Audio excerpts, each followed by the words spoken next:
Okay guys, hindi natin matagalan. So, like, subscribe, comment, share. At ilalagay natin ito sa playlist. I-share ko rin to sa Facebook to. At least to share to sa mga kabataan, matanda, or kahit sino na gustong matutunan. Kasi sa ating part 2 about sa school. Bakit importante talaga ang school? Kasi mas maganda talaga yung may alam ka na, 'di ba? May idea ka sa gagawin mo. Kasi yung school lang talaga guys sa akin, sa aking analyzation, bibigyan ka ng idea, 'di ba? Tuturuan ka na masanay ka na gumising ng maaga, matulog, bibilisin yung gagawin, 'di ba? May quality. 'Yun talaga ang importante na yung magulang is semi-teacher ka rin, 'di ba? Marunong ka makikisama ng bata, paano ka makik-influence, paano mo sila na hindi ma-offense ang bata. 'Yun talaga na the first teacher of our life is our parents. Magulang talaga. Na yung nanay tatay mo, yun talagang mga unang teacher, na silang unang kaibigan mo, silang provider mo, yun naman talaga ang first teacher. Yun yung sa school. Alam naman natin ng nanay tatay mo naghahanap buhay sila, naghahanap ng trabaho o nagninegosyo para kumita ng pera para sa pamilya, diba? So wala na, busy na yung magulang. So yung anak nila pinupunta nila sa school kasi alam nila makulit. Ang hirap namang ginagawa ng teacher, di ba? Yung mga kulit nilang anak, bata, ay pinupunta sa isang tao lang, si teacher. Siyempre, ano yan, mahirap maging isang teacher. Pero gusto ko maging teacher someday. Maganda talaga yung ganun. Pero, medyo maraming trabaho yan ginagawa. So, ang kailangan talaga, okay naman, sa high school, minsan lang bumagsak sa elementary at high school. Pero yung college talaga, marami talagang bumagsak. Kung ano talagang dahilan ditong bumagsak sa mga senior at saka high school. Ang una talaga, number 1 sa school talaga po ay focus talaga ng time. Talaga, yun ang tututunan ko na mag-communicate sa teacher. Kausap, din may mga portal na kasi may mga high-tech na school, mayroon mga sa mga big university, may mga di-computerized na, di-cellphone na yung ano. Alam naman natin cellphone na lahat eh. Yun, alam lang paano gumamit at may gamit. Yun ang importante sa school. Tapos communicate sa school kung sa periodic, di ba? Na musta ng teacher, ganito, ano bang gagawin ko, kung may mga kakamustahin talaga ang grades. Communication din pagkatapos yung routine, di ba? Focus lang talaga kasi ang nakakabagsak talaga sa school yung mga laro-laro, mga games talaga. Kahit ako dati nagbo-vlog lang ako, pero alam naman na alam ko naman mahirap talang medical. Yun lang talaga nabagsakan ko. May lahat ng subject noon sa medical na pasaran ko. Yung medical lang talaga, anatomy, physiology, na hirapan talaga ako noon. Lalo na sa mga question, madaming babasahin, hindi ko sanay. Yun talaga importante na ang yung senior high school at high school, mga junior high school. Importante yun na mapapractice nyo. At hindi naman pagkatapos ng school, senior or high school, pagkatapos ng high school, senior or junior yan, at pag college mo, hindi ibig sabihin nun na okay na, free. Una pa lang yan sa kalbaryo, una pa lang yan. Kailangan talaga nakapag-ipon ka, dapat yung pinag-aralan mo, master ka, kasi combine yan eh, ability yan eh, na yung school. Marunong ka makikisama, communicate, magre-ready ka sa mga papeles mo, mga birth, mga ano pa dyan. Basta ganun yan, maraming requirements. So kailangan din ng pera yan lalo na sa pagka-college at lalo na pag high school. Pero kailangan din na may ipon ka ring pera, di ba? May self-discipline. Yan ang problema kasi dito sa Pilipinas. Wala kasing pera at tapos mahal ang gastusin, walang income. Yun lang din na sa ibang bansa, kahit may high school sila, makatrabaho talaga sila, may income. Hindi talaga sila totally kawawa. Dito sa atin, dito, tinuturuan lang tayong maging estudyante. Hindi talaga tinuturuan tayong magnegosyo or magbenta. Diba? Wala, maraming ganun eh. Kasi, iba, kapit sa patalim yung iba kasi mahal ang, wala na daw, may mga sinahaluan nila ng illegal.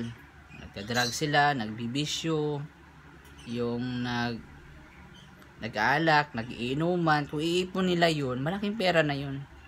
At nag-checks pa yung iba. Hindi nila alam na yun palang ginagawang bisyo na yun. Nakakasama talaga yun sa buhay. Kahit ano pang excuse mo, maliit man o kunti, mas maganda talaga na, kasi instead na igaganon mo, kasi sa pagtatrabaho talaga, ibang video naman yun, sa pagtatrabaho talaga, mahirap talaga ang trabaho.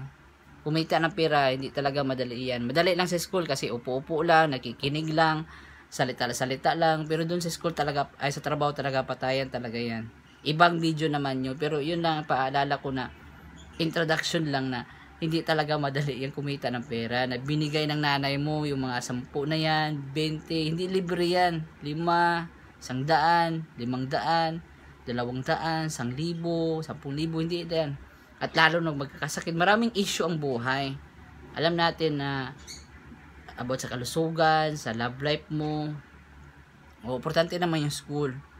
Tapos yung faith mo, yung sa Bible. Pag-usapan natin yan by part, by topic. Hindi natin hahaluin para hindi magulo. So, ganun, maraming issue ang kailangan sa buhay na kailangang harapin. Diba? Hindi lang yung puro bisyo lang, alak sigarilyo, magchichicks lang, magsasabo lang dun, with friends lang, nagbabarkada para escape sa problem, o kumita ng pera. Alam ko marami talagang ganun.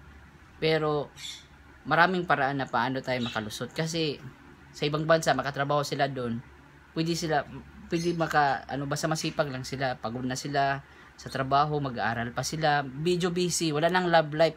At lalo nang iwasan sa school na mag-love life ka agad ng maaga. Alam naman natin tao tayo na iibig, na attract ka sa ibang tao. Pero actually lalo naman sa mga scandal na yan, wag talaga. Yung mga video scandal, wag muna talaga ganun. Kasi seryoso talaga ang buhay. Kung nahirapan, sarili mo na lang. Pero ang totoo talaga is hindi talaga yan advisable sa school. Yung mga relationship, hindi talaga pwede. Yung mga love life, yan, nakakasira talaga yan. Totoo yan, mula noon hanggang ngayon, talagang hindi talaga siya advisable sa school. Kasi kung estudyante ka lang, papasok ka sa relationship, or nabuntis ka na, or may bata ka na, kailangan mag-isip ka muna ng hanap buhay. Paano ka kumita, di ba? Estudyante ka pa lang, mag-a-apply ka pa ng trabaho, may bata ka na, naghihirap pa lang sa sarili mo. Paano mo i-adjust yun, i-maintain?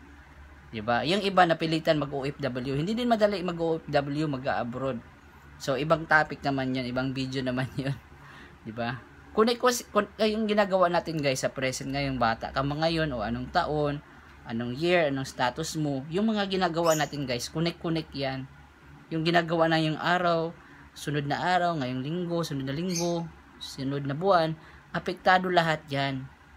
Isang movie yan, parang isang linya yung buhay natin. May isang ginagawa tayong kalukuhan dyan, o mga mali, dadama yung future natin.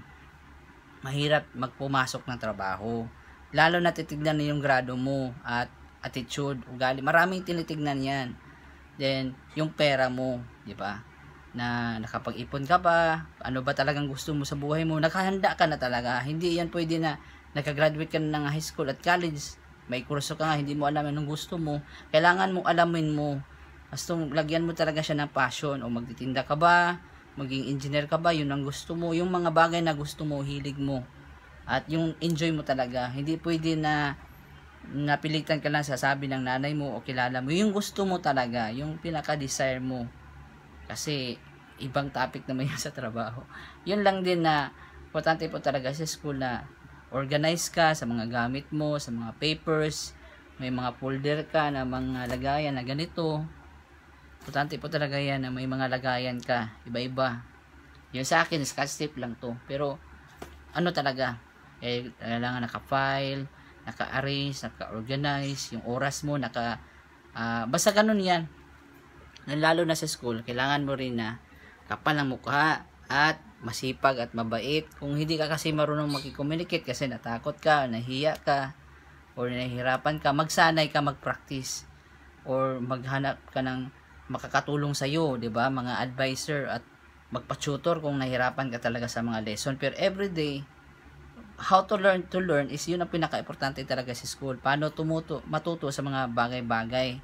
Kasi sa school kasi iba-iba, may iba nahirapan sa math, may iba-iba na nahirapan sa English, pero hindi lang lahat yan lang ang kailangan sa buhay. Marami communicate, para siyang app sa cellphone, diba?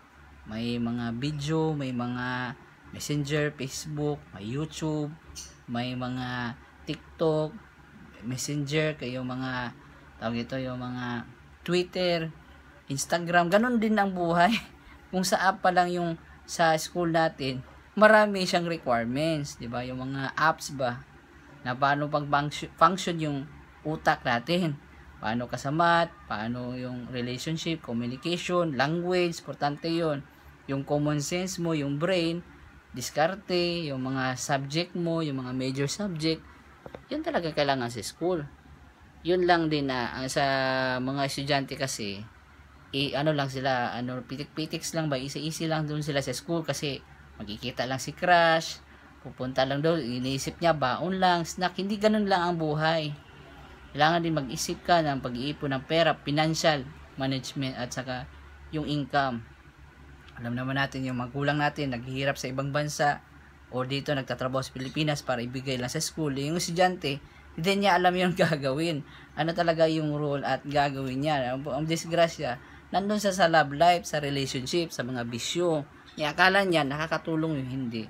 At lalo pang hindi nag-iipon at wala pang healthy lifestyle, yung mga health tips and advice. Wala sila. Yun. Magagawa tayo na short sa healthy health tips and advice. Sa ibang topic naman yun, marami tayong promise, no? Pero ganun talaga yan.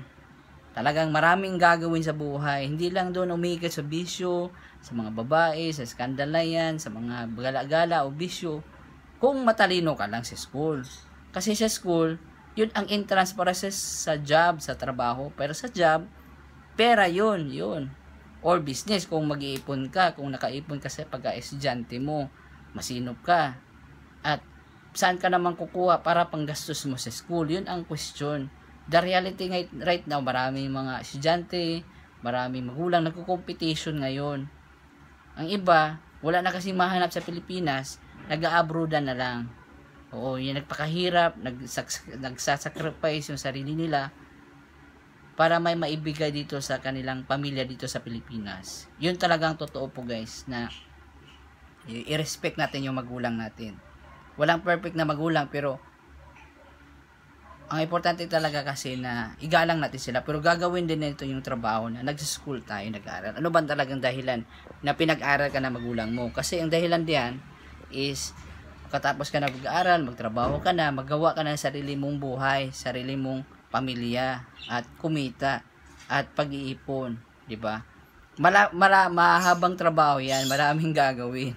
Kasi iniisip lang ngayon, iniikot lang nila yung relationship, yung si crush ko, yung jowa ko. Yun lang naman ang iniisip nila eh. Pero yung about sa business, yung pag-iipon, yung about sa religion, anong kabutihan, umiwas ng bawal, wala talaga.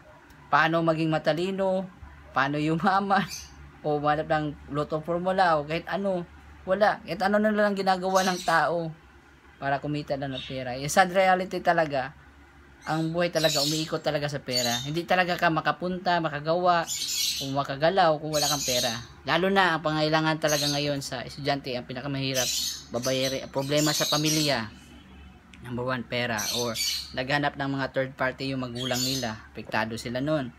Yung bayarin sa tubig, kuryente, di ba? Yung mga needs nila, pangailangan, yung mga babayarin sa school, mga tuition, mga project, assignment, pamasahe, mga baon nila, malaki ang gagawin at malaki ang responsibility. So, sasaluin yun ng magulang. So, tutulungan yun ng estudyante. May ibang mga estudyante na matalino din sila, pero nagtutulong na pagtitinda ng magulang. So, ewan ko lang kung paano sila naging matalino, kahit busy sila or baka stress lang. Kasi, iba-iba kasing tao. Alam natin na hindi talaga madali ngayon. Okay pa noon, kasi mura pang bilihin. Madaling kumita ng pera noon. Pero ngayon, dahil sa ekonomiya, yung school, mataas na yung requirements. Pahirapan na yung paghahanap ng pera para ipangbayad sa school. Yung mga tuition o mga maintenance, mahirap na. Yun ang dahilan na medyo marami nag-a-abroadan, nag-aalisan para sa pamilya nila. Then, ang sad reality, hindi din ganun kadali dali kumita at hindi din ganun kadali ang sahod mo. Ang kasi ang sahod sa abroad, nakadepende rin sa school mo, sa schooling, sa profession mo, o natapos mo, o nagawa mo. Pag wala, regular lang, or minimum wages lang. Ganon lang din ka, hindi madali. Diba? Mapunta lang tayo sa reality na hindi talaga bisyo ang solusyon sa buhay, na laging sobrang nood ng cellphone, bisyo doon, alak-alak. Temporary lang na happiness, pero yung buhay talaga, pagkatapos ng lahat ng bagay sa buhay, ikaw lang ang haharap sa buhay mo. Ikaw lang din magsusolve sa ating buhay na anong gagawin mo. Tayo ang direktor. Para tayong nasa pelikula yung buhay natin sa TV. Yung school pa lang, yun ang unang, ano pa lang yan, episode 1 pa lang yan sa buhay natin. Hindi pa talaga yan ang finishing. Mayroon pang health, mayroon pang business, mayroon pang family, mayroon pang religion. Marami talagang gagawin ng buhay. So, medyo, depende na lang kung paano na i-manage yung time natin. Kasi, time so fast, bilis ng oras, bilis ng pagkain, bilis ng gastusin, ang bill. Siyempre, saan tayo hahanap ng panggastos na yun? Diba? Alam naman natin, hindi naman ganun kadali. Kung dito ka magtrabaho sa Pilipinas, minimum wage lang. Wala talagang malaking sahod agad. By ranking yan, ibang mundo din yung trabaho at iba rin yung mundo yung school. Hindi sila kapareha. Hindi ibig sabihin na matalino ka sa school, malaki ng sahod mo, valedictorian ka o ano ba. May mga special treatment lang. Hindi lang mabigat yung trabaho, pero magtatrabaho ka ng matindi din. Okay, so like, subscribe, comment, share. So patuloy tayo sa ating part 3 sa ating life lesson, part 3 sa school. Okay? So I hope na nag-enjoy kayo. Like, subscribe, comment, share. Peace, love you all, at sana nag-enjoy kayo. Okay? Si-share lang natin to sa FB para sa mga kabataan din or mga bata ang feelings, di ba? Yung isip nila na yung ganado ba? Paano yung mga creative. So, okay? So, mga kahit maedad, bagets ba? Yun, diba? So, yun. Like, subscribe. Thank you po. Love you all. Peace.